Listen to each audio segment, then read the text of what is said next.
Nobody shows up to work thinking, you know what, I'm going to do a bad job today.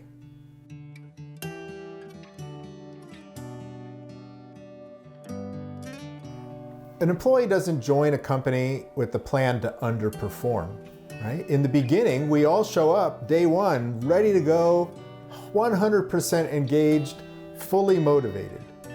And then, over time, things may change. Things may happen in the organization that eat away at engagement, and there may be variations in a person's performance. So let's say there's a person on your team and you notice that their engagement has waned and their performance has slipped.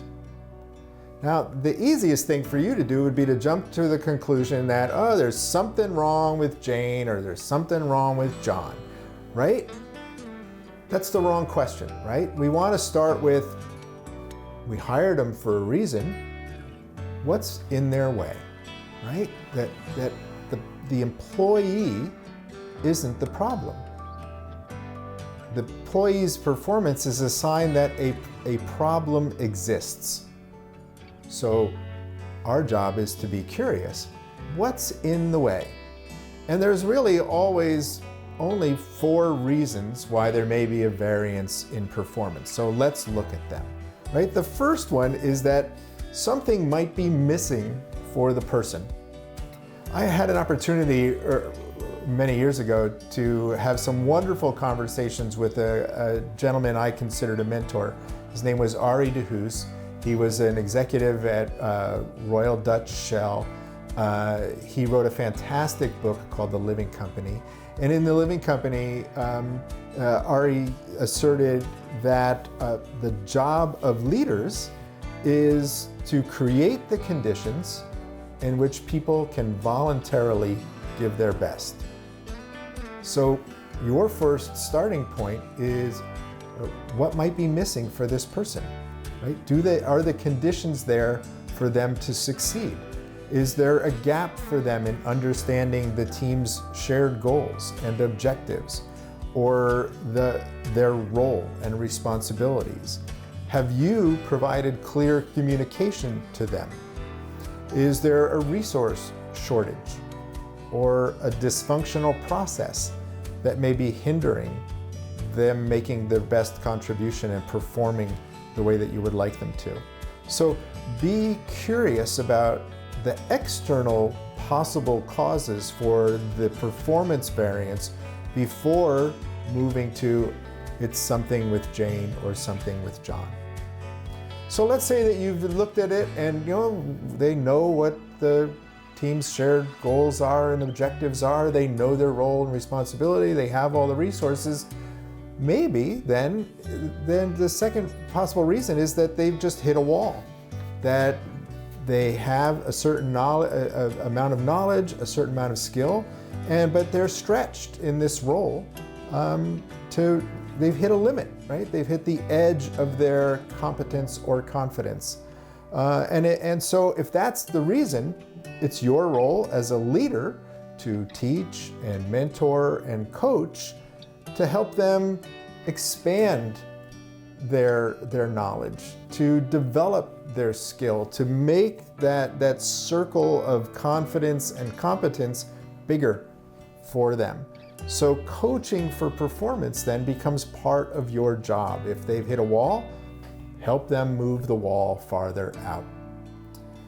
The third possible reason, it could be that there's a lot of squirrels and they chase a lot of squirrels on your behalf. So distractions and difficulty focusing can mimic poor time management. And so maybe your coaching is around improving focus and organization and prioritization. And maybe there you can help them craft a 90-day tactical action plan to better prioritize their work and communicate their accountabilities and follow through, and then stay engaged with what you and Jane or John agree is their important work. So eliminate the squirrels. The fourth possibility is that maybe they've been emotionally hijacked. Maybe there's something going on in their life that is having an impact on them. And so are there internal or external factors at work or at home that might be impacting them emotionally? And so this is where you can offer support, right? This is you being an empathetic leader again. So offering support where it's possible, and providing coaching or connecting them to external resources that can be of help to them, or coaching them on developing their emotional intelligence to enhance their self-regulation. So if someone isn't voluntarily giving their best, as Ari says, your work as a leader is to figure out what's in their way. And of the 4 possible reasons that I mentioned, most of the time, reason number 1 is the culprit, that there is something that leaders should be providing that the person doesn't have. They're not aligned. There's something in the team dynamic or around resources that is missing. So come back to number 1, because in most cases, I know you don't want to hear this part, but you guys just stay and listen.